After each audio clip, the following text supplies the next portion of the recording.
Mga kalakwatsyero! Naaalala nyo ba to?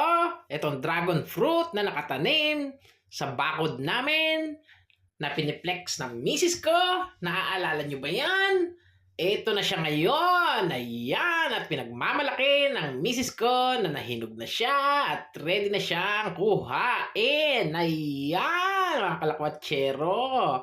Napakasarap niyan. So, ibabalik ko lang ang kwento ng dragon fruit na yan. Ayan ang natirang isang puno dahil nakamatay doon sa bukid. Pero yung isang yan, nung makita ko sa bukid, kinuha ko at itinanim ko dyan sa bakod ng bahay. At siya lang ang tanging nag-iisang nabuhay. Tapos ngayon, yan na siya, malaki na at mamumunga na.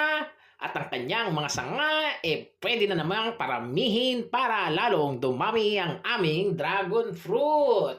Kaya ngayon, ipiniplex ni nanay at nataga-video ang aking misis. Ayan ang biyanan ko.